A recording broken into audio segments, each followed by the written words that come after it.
안녕하십니까. 정확한 분석으로 시대의 흐름을 읽어드리는 Y타임스 정세 분석의 주부길입니다.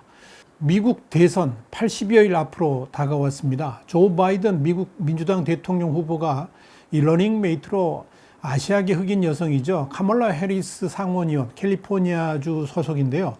이 카멀라 해리스 상원의원을 선택했습니다. 만약 바이든 후보가 대통령이 당선된다 그러면 미국 최초의 여성 부통령이고 또 유색 인종 부통령이 탄생하게 되는 겁니다. 이 해리스 의원은 인도인 어머니와 자메이카 출신의 아버지 사이에서 태어났습니다. 1964년생이고 만 55세입니다. 이 바이든 후보는 해리스를 영입하면서 카멀라는 두려움 없는 전사다. 또 도널드 트럼프 대통령 또 마이크 펜스 부통령과 싸움을 이끌 최적임자다 그랬습니다. 또 난 똑똑하고 터프하고 사람들을 리드할 준비가 된 이가 필요하다라고 말을 했습니다. 카멀라 해리스는 지난 10일 날 미국 시간인데요. 첫 공개 행사였죠. 라웨어주의 월밍턴의 대선 기금 모금 행사장에 나타났는데 여기서 이런 말을 했습니다. 대통령직에 맞지 않는 사람을 뽑아서 미국은 누더기로 전락하고 있다 그랬습니다. 그러면서 트럼프 대통령에게 직격탄을 날렸습니다. 이 카멀라 해리스는 이어서 미국은 리더십을 찾기 위해 울부짖고 있다 그러면서 83일만 있으면 도널드 트럼프와 마이크 펜스의 실패한 정부를 감내하지 않아도 된다 그랬습니다. 또 바이든은 그 자리에서 트럼프와 펜스가 엉망진창으로 만들어 놓은 것을 바로잡고 해리스와 함께 미국을 재건하겠다 이렇게 말을 했습니다. 미국의 주류 언론들은 이 해리스의 영입을 반기면서 대대적으로 호의적인 여론 조성에 나섰습니다. CNN은 해리스가 인도계 또 자메이카계 혼혈이면서 이민 2세라는 점을 들어서 해리스의 성장 스토리만 가지고도 트럼프의 반이민 정책에 큰 반격이 될 것이다 그렇게 말을 했고요.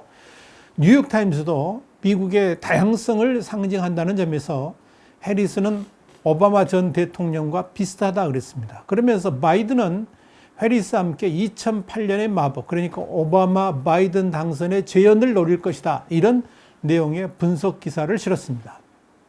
아예 해리스를 벌써부터 차기 대선 주자로 부각시키는 모습까지 보이고 있습니다. 바이든이 대통령에 당선된다 할지라도 이제 이 바이든이 워낙 나이가 많다 보니까 재선에 도전하지 않고 이번 한 번으로 끝내고 곧바로 50대인 해리스가 뒤를 이어서 차기 주자가 될 것이다. 뭐 이런 의미입니다. 바이든 캠프는 이 해리스 지명 24시간 만에 2,600만 달러, 그러니까 우리나라 돈으로는 한 308억 원 정도를 모금했고, 이건 이전 하루 모금 기록의 2배다. 이렇게 말할 정도로 아주 흥분에 쌓여 있습니다. 더 힐이 그렇게 보도를 했습니다. 우리나라 언론들도 바이든 후보가 해리스를 영입하니까 대대적으로 분위기를 띄우는 기사들을 내보내고 있죠. 분위기는 이미 대선이 끝난 것처럼 착각될 정도입니다. 호의적 기사들이 그렇게 질비하다는 거죠. 근데 문제는 이겁니다. 미국의 주류 언론들이 해리스의 영입을 계기로 바이든 민주당 후보에 대한 대대적인 붐 조성에 나서고 있습니다만은 문제는 미국 내 여론들이 별로 움직이지 않고 있다는 점입니다. 주류 언론들의 흥분된 분위기하고는 달리 여론의 흐름이 너무나도 차분하다는 것입니다. 전반적인 여론조사 결과들은 대체로 이 바이든 후보가 트럼프 현 대통령보다 한 8% 정도 앞선다고 나타나고 있습니다만은 문제는 이 비율이 러닝메이트인 해리스 영입 후에도 별 변동이 없다는 거죠. 거의 그대로 유지되고 있다. 이게 문제입니다. 원래 이제 이 부통령 후보 영입 같은 대형 정치적 이벤트를 하게 되면 곧바로 그 영향이 지지율에 나타나게 됩니다. 그것을 우리는 컨벤션 효과, 컨벤션 이펙트라고 이렇게 말합니다. 그런데 고령인 바이든 후보의 많은 약점들을 커버해 줄 수 있고, 특별히 이 바이든 후보가 강조하는 것 같이 트럼프 대통령을 저격할 수 있는 능력 있는 해리스가 영입되었다 그러면 당연히 그 분위기가 여론조사로 나타나야만 합니다. 여론조사 흐름을 분석하는 기점이 이제 8월 11일이죠. 왜냐하면 8월 11일 날 이 해리스의 러닝메이트 지명이 발표됐기 때문이죠. 이 미국의 유명한 여론조사 기관인 라스무센과 함께 매일 대통령의 직무평가 결과를 공개하고 있는 여론조사 기관이 있습니다. 유갑인. 이 8월 15일 대선 후보 지지도 결과를 보니까 트럼프 42, 바이든 50입니다. 42대 52로 10%포인트 정도 바이든 후보가 앞서고 있었습니다. 이건 지난 8월 4일에 9%포인트 차이하고 뭐 차이가 별로 없습니다. 또 다른 여론조사 기관인데요. 모닝이 10일에 발표한 여론조사를 보니까 트럼프 43, 바이든 50입니다. 바이든 후보가 7% 앞서고 있습니다. 이건 8월 3일 날 발표한 여론조사 결과하고 전혀 차이가 없습니다. 박스뉴스가 여론조사를 했는데요. 7월 18일 날 41대 49, 8%죠. 8월 4일 날 45대 54로 9%포인트입니다. 그런데 8월 10일 날 발표한 여론조사를 보니까 42대 49로 오히려 7%포인트 차이로 줄어들었습니다. CNN도 여론조사를 했는데요. 해리스 영입 이후인 12일부터 14일까지 조사해가지고 15일 날 발표를 했는데요. 지지도 결과가 놀랍게도 트럼프 46%, 바이든 50%로 불과 4%포인트 차이밖에 나지 않습니다. 트럼프 대통령의 직무 수행 평가에 대한 유갑의 여론조사 결과도 그렇습니다. 주중 매일 발표하는 트럼프 대통령에 대한 직무 수행 긍정과 부정 평가 비율을 비교해 보니까요. 해리스 영입 직후인 11일 날 이전과 이후가 거의 차이가 나질 않습니다. 11일 날 여론조사 수치가 아예 배제된, 그러니까 10일 날 이제 영입을 했으니까 그날 아예 뺀 그걸 비교해 보지. 8월 10일 날 직무 수행 평가 긍정은 41, 부정은 53이었습니다. 그런데 8월 13일 날 발표된 결과도 긍정 42, 부정 55로 차이가 아주 미미했을 뿐입니다. 그러니까 여론조사 결과들을 종합해 보면 예상과는 달리 해리스의 러닝메이트 영입이 미국 내 여론에 특별하게 영향을 주지는 못한 것으로 판단이 됩니다. 자, 그렇다면 왜 이런 결과가 나왔을까를 생각해 봐야 됩니다. 그러니까 미국 내 주류 언론들의 보도하고는 달리 왜 이렇게 해리스 영입 이후에도 바이든 후보의 지도 변화가 별로 나타나고 있지 않느냐 하는 겁니다. 크게 바이든 후보가 가지고 있는 한계, 또 하나는 해리스 후보가 가지고 있는 근본적인 문제점들이 지적될 수 있을 겁니다. 우선 바이든 후보가 갖고 있는 한계가 있습니다. 일단 바이든 후보는 미국 내 코로나19 확산 때문에 국민들한테 바이든의 강점을 제대로 알리지 못하고 있다는 한계가 있습니다. 근데 그러다 보니까 이 바이든 후보의 모습이 TV에 별로 잡히질 않습니다. 아예 마스크 쓰고 그냥 동굴에 갇혀 있는 것 같은 그런 모습입니다. 어떻게 보면 이미 여론조사상으로 이기고 있으니까 자주 나서서 득될 게 없다는 이런 판단 때문에 대중 앞으로 잘 나서지 않는 것 같다는 분석도 그래서 나오는 겁니다. 문제는 그런 은둔 행보가 이 지지율 확대를 가로막고 있다는 거죠. 이런 바이든의 행보는 바이든을 반드시 지지해야 될 이유 자체를 만들지 못하고 있다는 겁니다. 왜 바이든을 찍습니까? 이렇게 물어보지 않습니까? 왜 바이든을 찍으면 됩니까? 이렇게 물어봤을 때 거기에 대해서 바이든 지지자들이 딱히 말할 말이 없습니다. 그냥 나오는 게 뭐냐? 트럼프가 싫어서입니다. 그러니까 트럼프가 싫어서라는 반사 이익만 나오고 있다. 이게 굉장히 문제입니다. 문제는 그런 지지율이 언제든지 붕괴될 수 있다는 거죠.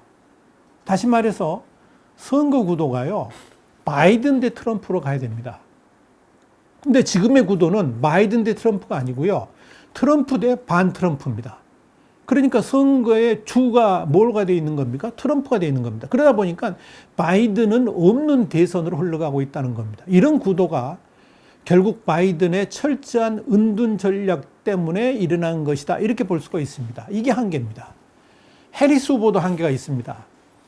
지난 14일 날 미국의 유명한 여론조사 기관이죠. 라스무센의 홈페이지에 여론조사 결과를 해설을 하면서 이런 내용이 실렸습니다. 해리스 후보의 러닝메이트 영입에 대해서 민주당이 환호성을 지르고 있지만 과연 흑인 유권자들이 바이든을 지지하게 될 것인가? 여기에 대해서 의문을 제기하는 분석 기사였습니다. 요지는 이겁니다. 민주당 지지자들의 76%는 해리스에 대해서 호감을 가지고 있지만 18%는 상당한 반감을 가지고 있다라고 보고되었다는 겁니다. 전체 유권자들 대상으로 조사를 해봤더니 절반에 가까운 49%는 해리스에 대해서 호감을 갖고 있지만 44%는 비호감을 가지고 있었다는 겁니다. 근데 문제는 강력한 호감과 강력한 비호감의 수치가 어떻게 나타났냐면 28% 대 33%로 나타났다는 점입니다. 이런 조사 결과는 미국 내 주류 언론이라든지 민주당 캠프에 생각하는 것 같이 해리스 후보의 러닝메이트 지명이 그렇게 환호를 지를 만큼의 멋진 카드는 아니었다는 것을 상징적으로 보여준다라고 말씀드릴 수 있습니다. 최소한 민주당 지지자들의 5명 중 1명이 비호감을 표시하고 있고요. 적극적 반대층들이 그만큼 많다는 것은 이 바이든 후보의 지지율에도 영향을 미칠 수 있다는 의미가 나타나는 겁니다. 이렇게 민주당 내에 반 해리스층이 존재하는 것은 뭐냐면 작년 1월 달 민주당 대선 경선 출마를 선언했을 때부터 부각되기 시작했습니다. 당시 유세 현장에서는 윌리 브라운의 매춘부는 안 된다. 이 윌리 브라운이 누구냐면 좀 말하기가 그렇습니다만은 이 해리스가 과거에 좋아했던 남자입니다. 이 반대파의 플랜카드가 따라다닐 정도로 이 개인사 문제가 계속해서 발목을 잡고 있는 건데요. 정치 입문 시절에 나이 차이가 30살이나 나는 정치적 멘토인 유부남 브라운과의 개인사입니다. 자세히는 말씀드리지 않겠습니다. 하여간 그런 것 때문에 지금도 그게 발목을 잡고 있다는 이야기죠. 그래서 이 해리스의 영입으로 분위기를 전환하려고 했던 바이든의 구상, 이게 지금 그렇게 성공적이다 이렇게 말하기는 좀 어렵다는 겁니다. 해리스는 중도좌파죠. 그래서 미국의 월과는 대대적으로 환영하고 있습니다. 미국의 주류 언론들 역시 마찬가지입니다. 그런데 과연 해리스의 러닝메이트 영입이 미국 대선의 분위기를 확 바꿀 수 있을까? 결코 그렇지 않다는 시그널들이 여기저기서 잡힙니다. 우선 바이든의 지지율 우세에도 불구하고 돈줄은 트럼프 캠프로 다시 흐르고 있습니다. 한때 바이든 캠프에 이 돈이 많았었는데 다시 트럼프 캠프에 돈줄이 흘러오고 있다는 거죠. 지난 7월에만 1억 6,500만 달러를 모았습니다. 석 달 만에 바이든 캠프를 2,500만 달러 앞질렀습니다. 미국에서 이 기부금의 흐름은 선거 분위기에 굉장히 중요한 지표가 됩니다. 그래서 트럼프 캠프는 침묵하는 다수의 기부자 덕분이라고 선전하고 있습니다. 또 있습니다. 유명한 다큐멘터리 감독이죠. 마이클 무어의 발언도 화제입니다. 지난 4년 전에 언론들의 예측과는 달리 트럼프의 당선을 적중시켰던 사람이 바로 마이클 무어입니다. 근데 이 마이클 무어가 최근 MSNBC 인터뷰에서 이런 말을 했습니다. 트럼프 대통령이 가진 사악한 천재성을 과소평가하지 말라 그랬습니다. 그러면서 그가 어려운 선거 판세를 뒤집으려고 수많은 책략을 준비해 놓고 있다라고 그랬습니다. 그러면서 심지어 뭐라 그랬냐면 선거 연기를 시도할 수 있다. 좀 다소 황당한 경고도 있습니다. 그런데요, 이 마이클 무어 예측대로 딱 일주일 후에 트럼프 대통령이 선거 연기론을 꺼냈다가 9시간 만에 다시 거둬들였죠. 마이클 무어의 예언이 현실화된 겁니다. 이 바이든의 러닝메이트 해리스는 첫 공식 석상에서 뭐라 그랬느냐. 트럼프 대통령이 코로나19 대응을 잘못해가지고 미국이 이 지경이 되었다. 이렇게 공격을 했죠. 경제도 엉망이 됐다. 그랬죠. 그런데 트럼프 대통령 오히려 이런 피해가 오롯이 중국 탓이라고 말하면서 중국 타도를 외치고 있습니다. 그러면서 선거 전에 코로나19 백신이 나올 수 있다. 그러면서 지지층을 들뜨게 만들고 있습니다. 이런 트럼프 대통령의 임기응변식 원맨쇼가 또다시 트럼프를 대통령에 당선시키게 될 것이라고 마이클 무어가 장담한 겁니다. 또 있습니다. 미국 내에서 유명한 정치 전문 매체가 있는데요. 538입니다. 이 538이 지난 10일 날 기준으로 해가지고 미국에 나오는 모든 여론조사들 기반으로 해가지고 한 4만 번의 시뮬레이션을 했다고 합니다. 그래가지고 도널드 트럼프 미 대통령의 승리 확률 29%, 조 바이든 전 부통령이죠. 조 바이든 전 부통령의 승리 확률 71%라는 대선 전망을 내놨습니다. 이 수치만 보면 이미 11월의 선거는 끝났죠. 그런데 이 538은 그럼에도 불구하고 트럼프가 졌다고 생각하기엔 너무 이르다라고 결론을 내렸습니다. 이 538이 그렇게 결론을 내린 이유가 뭐냐? 이제 8월일 뿐이고 토론과 전당대회도 열리지 않았고 역대 선거를 보면 8월부터 선거일 11월 3일까지 여론은 상당히 급진적으로 뒤바뀌기도 한다라고 그랬습니다. 그런데 재미있는 것은요. 지난 2016년 11월 대선 당일날 이 538이 내놓은 선거 시뮬레이션에서 트럼프가 이길 확률은 28.6%였고 힐러리 클린턴 당시 민주당 후보 승리 확률이 71.4%였다는 겁니다. 자, 보세요. 지난 2016년 선거 당시 28.6% 대 71.4%, 그리고 2020년 8월 현재 29대 71%, 너무나도 유사하지 않습니까? 그런데 더 주의 깊게 봐야 될 게 있습니다. 지난 2016년 대선 당시에 뉴욕타임스는요, 힐러리 클린턴 후보의 당선 확률을 85%라고 그랬고, 인터넷 매체 허피턴 포스트는 힐러리 승리 확률이 98%라고 그랬습니다. 이건 뒤집어질 수가 없는 확률이었죠.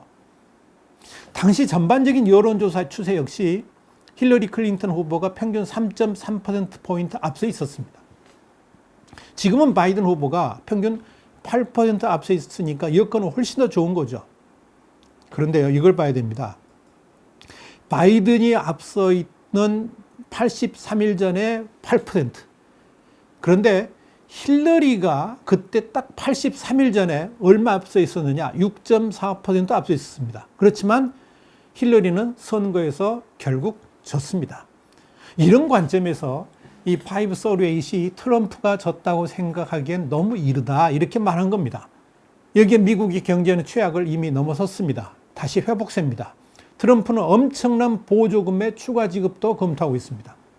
선거 전에 코로나19 백신의 시판은 안 되더라도 최소 승인은 가능할 것으로 보고 있습니다. 이게 선거의 판세에 엄청난 영향을 미칠 겁니다. 이런 선거 분위기에다가 샤이 트럼프에도 변수입니다. 얼마나 될까? 그래서 우리 신문이 지난 8월 1일 날 미국 대선 분석 기사에서 조심스럽게 트럼프의 재선 가능성을 점친 것입니다. 과연 결과는 어떻게 될까요? 앞으로 우리 Y타임즈가 계속해서 미국 대선의 예측을 해 나가도록 하겠습니다.